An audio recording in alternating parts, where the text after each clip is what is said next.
Okay बच्चे जी, I am gonna start with the CV writing. और हमने लास्ट टाइम बात की थी कि सीवी में क्या क्या चीज़ें हैं जो कि इंक्लूड करनी है। जो इम्पोर्टेंट 3 चीज़ें थी उन्हीं को हम कंटिन्यू करेंगे।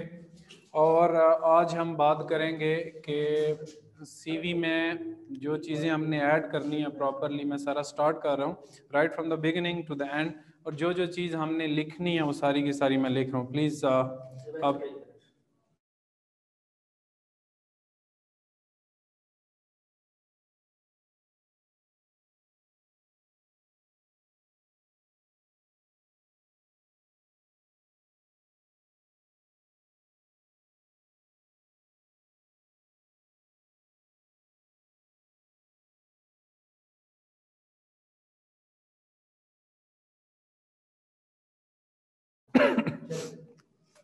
ओके जी, स्टार्ट करने से पहले जो रूल्स ऑफ डिस्कशन है, जो क्लासरूम का डेकोरम है, वो सबसे पहले बात यह है कि मैं बोलूँगा और आप लोग सुनेंगे। You are obviously gonna be unable to speak, और उसकी रीजंस यही हैं जो ग्लिम्पसेस आपने देख लिए हैं शुरू में।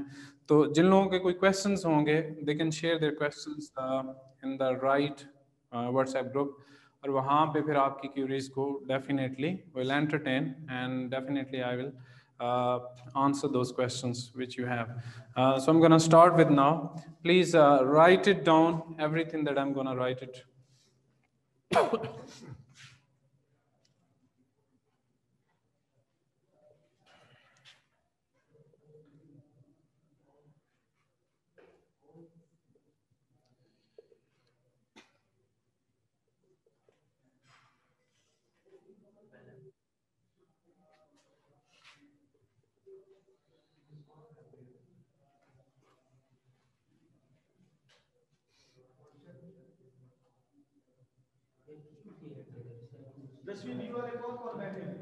अब ये देखें, मैंने नाम लिखा है। नाम के सामने आगे XYZ, it's up to you if you want to write it down ABC और XYZ, it's up to you. Then you are going to start with your address. Address में मैंने बिल्कुल अस्यूम किया है, it is obviously not clear कि किसका address है, क्योंकि हमारे पास इंस्ट्रक्शंस हैं कि हमने एड्रेस को शो नहीं करना। So I am writing an extreme address. और देखें, इसके बाद मैंने पर्टिकुलरली सेक्टर मेंशन नहीं किया। अगर आप इस्लामाबाद मेंशन करते हैं फाइन, अगर आप कोई और सिटी मेंशन करते हैं, for example if you are mentioning Lahore, it's fine. If you are mentioning जो भी आप सिटी मेंशन करेंगे, बस आप एग्जैक्ट लोकेशन नहीं बताएंगे अपना, सिटी मेन मेंशन कर देंगे। आप आपका एड्रेस वाला एक जो रिक्वायरमेंट है वो पूरी हो जाएगी। There is no problem at all. ठीक हो गया?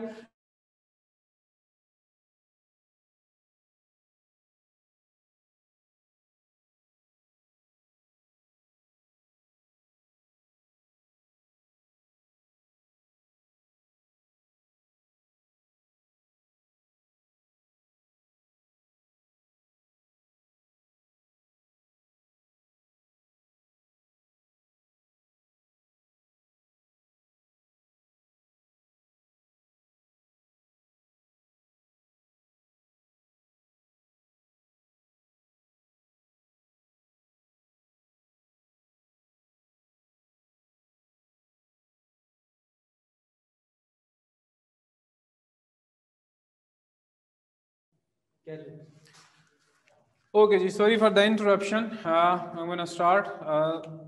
नेम और एड्रेस, ये दोनों चीज़ें जो थी वो हमारे टाइटल में इंक्लूड थी, जो हमने ऐड की। टाइटल के बाद अब हमारे पास जो सबसे इम्पोर्टेंट चीज़ थी वो था ऑब्जेक्टिव्स। मैंने आपसे बात की थी कि ऑब्जेक्टिव्स हम स्टार्ट में भी लिख सकते हैं, इन द बिगिनिंग, नेम से पहले, और इसके बाद भी लिख सकते हैं। तो मैं यहाँ पे लिख रहा हूँ नेम के बाद, बिकॉज दैट्स वेरी इंपॉर्टेंट कि आप जब अपने ऑब्जेक्टिव लिखें। One more thing before moving to the objective, जब आप अपना टेलीफोन नंबर देंगे, जो आपका कॉन्टैक्ट नंबर होगा, तो वो इस ऑब्जेक्टिव से भी पहले होगा, क्योंकि यहाँ पे आपका that's very important to communicate with someone. तो आपका कॉन्टैक्ट नंबर जब आप मेंशन करेंगे,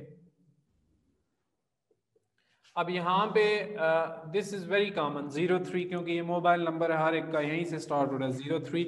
इसके बाद आप XX कर लें, ये आपके 3 डिजिट पूरे हो जाएंगे। इसके बाद ABC कर लें, ये भी लिख सकते हैं 1 2 3 4 5 6 7, ये भी कर सकते हैं। That is a much better option कि आप इसको यूज़ करें बजाय इसके कि आप ABC यूज़ करें, क्योंकि ABC में ऑब्वियसली न्यूमेरिक्स नहीं है, तो न्यूमेरिकली जो कॉन्टैक्ट नंबर होगा वो ज़्यादा बेहतर होगा। अच्छा, ये आपके सारे का सारा इंक्लूड होगा टाइटल में। इसके बाद पे आते हैं ऑब्जेक्टिव्स। ना ऑब्जेक्टिव में आपने शो करना होता है कि आपने क्या लिखना है, आपकी एम्स क्या हैं, ऑब्जेक्टिव्स क्या हैं आपकी, not only the present situation बल्कि अगली सिचुएशन में भी कि आप फ्यूचर में क्या करना चाह रहे हैं, what you would like to become.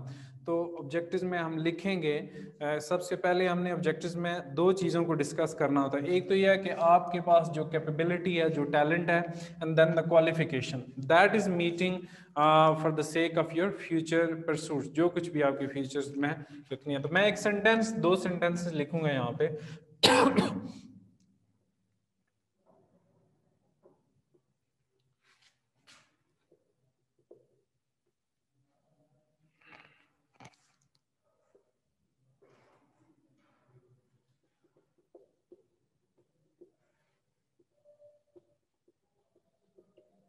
एक सिंपल सा सेंटेंस है कि मेरे एग्जिस्टिंग जो स्किल्स हैं, I want to enhance those skills with the help of what, materialize for the future growth. मतलब आप स्टक नहीं होना चाहते, you want to grow further.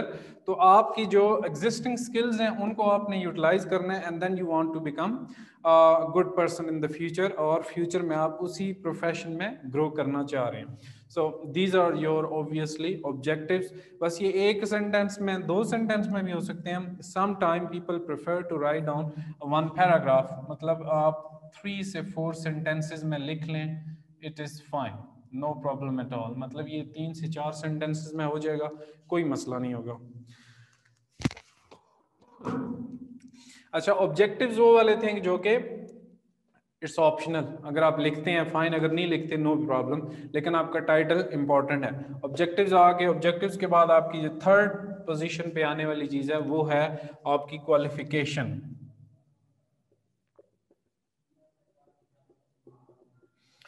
Now, qualification, since we are student, I'm assuming you guys कि मैं भी उन्हीं के साथ हूँ, तो हमारे पास एक वैलिड क्वालिफिकेशन नहीं है। So we are going to assume that these are the qualification that we are going to make, so it is already made up. तो हमने यहाँ पे जो क्वालिफिकेशन स्टार्ट करनी है, अगर किसी ने मास्टर्स बतानी है, obviously need to mention the masters degree at least. तो उसमें या तो साइंस की डिग्री है या फिर आर्ट्स की डिग्री। अगर हम एमए की बात करें, कोई भी सब्जेक्ट है एमए का, पॉलिटिकल साइंस हो गया, इंग्लिश हो गया, इस्लामियात हो गया, पाकिस्तान स्टडी, तो फिर हम उस पर बात करेंगे एमए। और अगर आप साइंसेस के सब्जेक्ट्स मेंशन करना चाहते हैं, then it will change into the MSc. Physics हो गया, केमिस्ट्री हो गया, बायोलॉजी, कंप्यूटर साइंस आ गया, या आपका मैथ्स आ जाता है। तो हम अस्यूम करेंगे कि हमारे पास एक जेनेरिक सी क्वालिफिकेशन है that will serve the purpose for every single job advertised. ठीक है, तो उसमें ये हो जाएगा कि सारे के लिए वो फंक्शन पूरा कर जाएगी। तो मैं स्टार्ट कर रहा हूँ द मोस्ट रीसेंट फर्स्ट से। आप बेशक कॉलम बना लें, वो ज़्यादा बेहतर है। कॉलम में आप क्या लिखेंगे, एक में आप डिग्री लिखेंगे, title of the degree, then the name of the degree. For example MSc है तो किस में, फिजिक्स में, केमिस्ट्री में, या बायोलॉजी में। So you gonna mention the MSc physics, the title of the degree, then the year of passing, कौन से ईयर में आपने इसको पास किया। फॉर एग्जांपल 2015 है, 16 है, 14 है, whatever the time period. और इसके बाद you can mention the institute as well. Institute में आप यूनिवर्सिटी नेम लिखेंगे, कौन सी यूनिवर्सिटी से आपने कंप्लीट किया। तो ये सारे के सारा हम मेंशन करते हैं, यहाँ पे एक कॉलम बनाते हैं।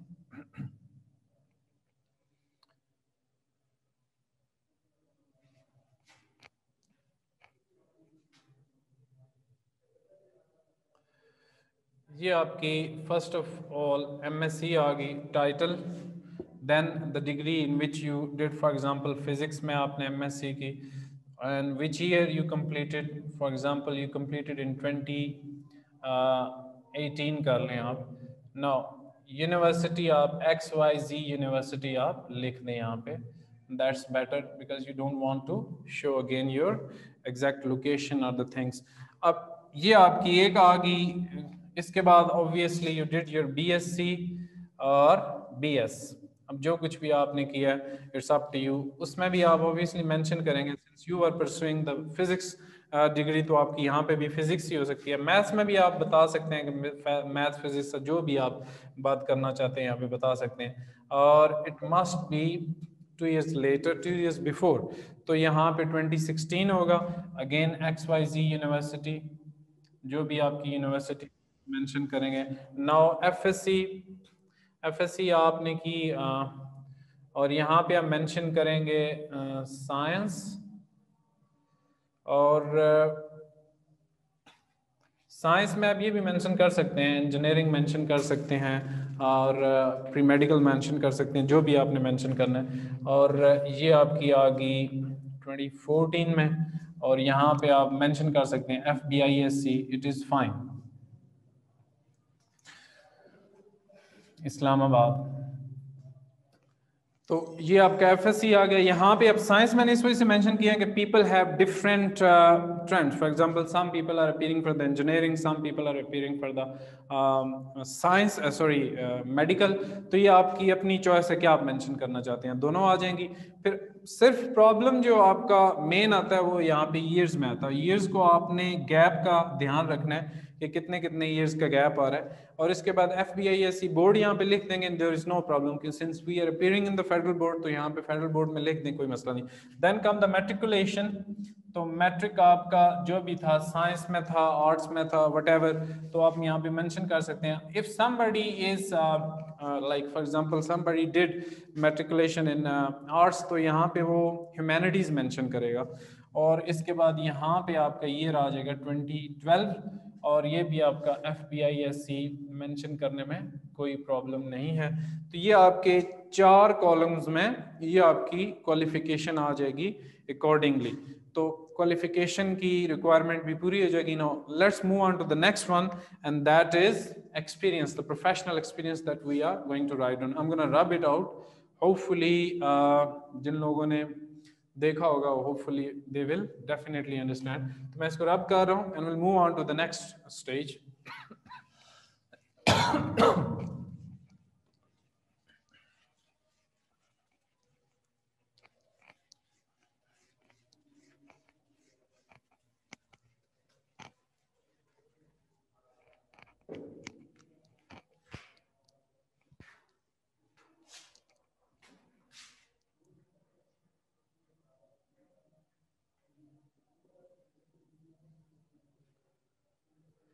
Professional experience. अब प्रोफेशनल एक्सपीरियंस में आपने बताना है कि how much experience you acquired since last year. हमने मेंशन किया था कि we completed our masters degree in 2018, so currently it's 2021, तो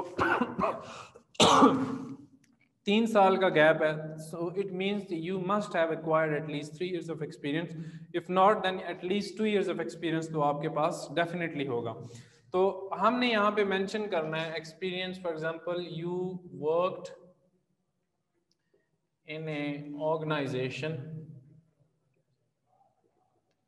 यहाँ पे ऑर्गेनाइजेशन नेम लिख सकते हैं, XYZ ऑर्गेनाइजेशन है, फ्रॉम 2018 टू डेट। यहाँ पे टू डेट का मतलब यह है कि currently you are working in the same department, in the same institution, in the same organization. तो ये आपका यहाँ पे मेंशन हो जाएगा।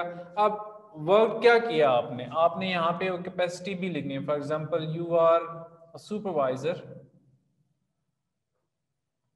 ठीक है, may be you are the manager, जो भी है टाइटल जरूर मेंशन करना है कि I worked in an organization as supervisor in XYZ from 2018 to date. तो ये आपका 3 साल का जो गैप है वो फिलअप हो जाएगा, 3 साल का एक्सपीरियंस आपका काउंट हो जाएगा यहाँ पे। अब ये आपका प्रोफेशनल एक्सपीरियंस है जो आपका काउंट हो गया। नाउ मूविंग फर्दर, आपका जो लास्ट पार्ट है वो है आपके रेफरेंसेस। रेफरेंसेस से पहले जो ऑप्शनल चीजें आती हैं वो हमने बात की थी, हॉबीज एंड इंटरेस्ट हैं जो हमने मेंशन कर। For example, whatever the hobbies you have, तो interest यहाँ पे हम मेंशन करेंगे जो कुछ भी आपका इंटरेस्ट है. For example if you played somewhere in your school, in your college और एट अ प्रोफेशनल लेवल, तो अब यहाँ पे वो मेंशन करेंगे कि for example you competed for the badminton championship in your school, तो आप मेंशन करेंगे I did competed there and I won whatever the title that you won. ठीक हो गया. तो वो आप मेंशन कर सकते हैं. स्कूल लेवल की, कॉलेज लेवल की मेंशन कर सकते हैं. अच्छा, एक बात आपने याद रखनी है, you are no longer the FSC student, क्योंकि आपकी CV जो बन रही है वो मास्टर्स लेवल की बन रही है. So you should consider yourself कि आप के पास वो इतना एक्सपीरियंस आ चुका है. ये ना हो कि आपने नीचे मेंशन किया वो MSc मेंशन की हुई है, मास्टर डिग्री, और जब आप यहाँ पे मेंशन करें तो आप सिर्फ स्कूल का मेंशन करें. It should B assumed one, 2-3 आप ईयर्स का बता दें जो भी आपका इंटरेस्ट है. It should be a genuine and as well, क्योंकि यहाँ पे आपकी ये भी इंटरेस्ट हो सकता है, since you are very interested in book reading, you must be interested watching movies, you must be interested going for the adventures, for example hiking adventures हो गए या कोई और ट्रिप के एडवेंचर्स हैं, जैसे भी आप माउंटेन एरियाज को एक्सप्लोर करते हैं. तो this is up to you कि क्या लिखते हैं. अब इसको लिखना कैसे है, आप बुलेट्स में लिख सकते हैं, नो प्रॉब्लम एट ऑल. 1 2 3 करके लिख लें, कोई प्रॉब्लम नहीं है. How many interest you have, you can add it up. ये आपके 2-3 इंटरेस्ट जो भी आ जाएंगे सेंटेंसेस में आप बना के लिख लें. And if you want to go for the paragraph, there is no harm, दोनों चल जाएंगे, दोनों में कोई प्रॉब्लम नहीं है. अब जब आपके ये हॉबीज इंटरेस्ट कंप्लीट हो जाएंगे, remember one thing, whatever you are writing it you should remember as well, क्योंकि जब आप इंटरव्यू में अपीयर होंगे somewhere, you should know that these are my interest and you are very ready to talk about that. For example अगर आप यहाँ पे लिखते हैं जी कि मैं बुक रीडिंग में बड़ा इंटरेस्टेड हूँ या इंटरेस्टेड हूँ, तो इसका मतलब क्या है कि आपने एटलीस्ट 2-3 बुक्स पढ़ी होंगी and there must be some famous books as well, क्योंकि जो इंटरव्यूअर होगा उसको भी पता होगा दोज बुक्स, तो उसने उस बुक्स के बारे में अगर बात करना चाहे तो एटलीस्ट यू शुड प्रिपेयर्ड कि आपने जो कुछ पढ़ा हुआ है क्या था. फाइन. नाउ मूविंग फर्दर, हमारे पास था रेफरेंसेस, जो कि सबसे इंपॉर्टेंट चीज थी. पहले बात हो रही थी कि रेफरेंसेस में हम ये कर सकते हैं बी अवेलेबल ऑन रिक्वेस्ट और वी विल अपडेट इट. लेकिन अब हमने क्या करना है, यहाँ पे रेफरेंस देना है एक बंदे का. तो मैंने आपको मेंशन किया था कि you don't have anyone reference, तो आप एक अस्यूम्ड कर लें. जैसे आपने काम किया है किसी ऑर्गेनाइजेशन में, तो अब उसका नाम अस्यूम नाम है, for example mister Mohammad Ali, ये एक अस्यूम नेम है. मैं कोई ये नहीं बता रहा कि एग्जैक्टली वही बंदा है. अब इसका टाइटल क्या है, for example he is chief executive.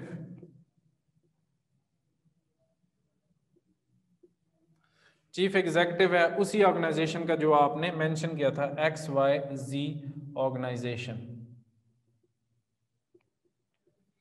अब आपने मेंशन कर दिया नेम, हिज रैंक और the title and his organization. जो लास्ट इंपॉर्टेंट चीज है वो उसका कॉन्टैक्ट नंबर है. अगेन कॉन्टैक्ट नंबर आप क्या करेंगे, ये और इसके बाद 1 2 3 4 5 6 7.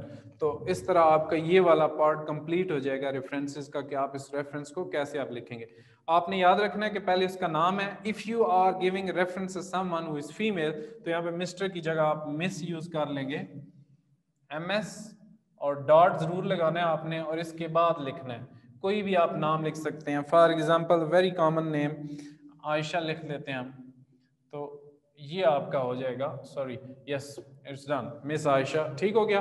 और फिर बाकी उसका टाइटल वही चीफ एग्जीक्यूटिव है, वो she is also working in XYZ organization and that's her contact number. ये दोनों में से कोई भी है, बस सिर्फ आपने याद रखना है कि मिस्टर एंड मिस का यूज जरूर करना है, because you are giving some sort of respect, क्योंकि फॉर्मल है CV, तो उसमें आपने ये दोनों चीजें मेंशन जरूर करनी है. Hopefully it will make sense. और कोई इसमें अगर कोई प्रॉब्लम है, क्यूरी है, तो कोई प्रॉब्लम नहीं, वो आप शेयर कर सकते हैं. दूसरी बात में आता हूँ कि you definitely have different CVs from the different teacher, from the different persons you talked about. मतलब आपको हर बंदे ने CV डिफरेंट बताई होगी, एंड इट हैपन्स आप किसी भी बंदे की CV मैच नहीं करती. अगर किसी ने भी आपको बताई है, तो 3 चीजें उसमें होना बहुत जरूरी हैं. एक टाइटल होना चाहिए, क्वालिफिकेशन होनी चाहिए उसकी, एंड क्वालिफिकेशन में आपका एक्सपीरियंस भी आएगा, and the last one is references. अब ये तीन चीजें हैं जो कि इम्पोर्टेंट हैं, आनी चाहिए किसी भी सीवी में, ये तीनों होनी चाहिए। अब उसका ऑर्डर क्या है, किसने किस जगह पे कैसा लिखा हुआ है, that depends upon the person. तो सीवी आपकी definitely it varies from person to person and there is no harm कि अगर इसमें कोई चेंज होगा। मैंने आपको एक जेनेरिक फॉर्मेट बताया है, इट डजंट मीन कि that is the last one, that is not the like, ये ऐसी कोई बात नहीं है कि पत्थर पे लिखी है this is the last one and you are not going to use any other one. लेकिन मैंने आपको सिर्फ उसकी बताया है कि आप एटलीस्ट थोड़ा सा आइडिया ले लें, अदरवाइज आपके पास फॉर्मेट बहुत सारे होंगे और आप उसको फॉलो कर सकते हैं। बट रिमेंबर कि आपने जो कुछ भी लिखना है that must be according to the job advertise.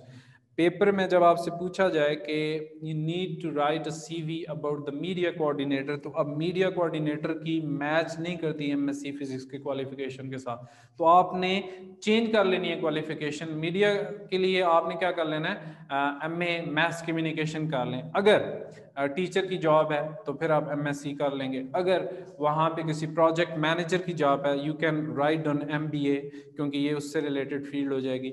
अगर किसी की फैशन से रिलेटेड है तो आर्ट्स एंड डिज़ाइन की आप डिग्री पे लिख लेंगे। अगर किसी की कोई और फील्ड है, ट्रांसपोर्टेशन की है फॉर एग्जांपल, तो आप उससे रिलेटेड भी लिख सकते हैं। ट्रांसपोर्टेशन से रिलेटेड आप फॉर एग्जांपल अर्बन डेवलपमेंट है, सोशियोलॉजी आप लिख सकते हैं, that's very fine and that will work. तो होपफुली आपको ये चीज़ें समझ आ गई होंगी, और अभी भी किसी की कोई क्यूरी है तो that person can relate and that person can ask in the WhatsApp group and I definitely entertain their query. That's all from my end. Hopefully, you are staying safe and stay safe and stay happy. And please work hard because the time is very short. And obviously, your exams are approaching very fast. So that's all from my end. And see you soon. Allah Hafiz.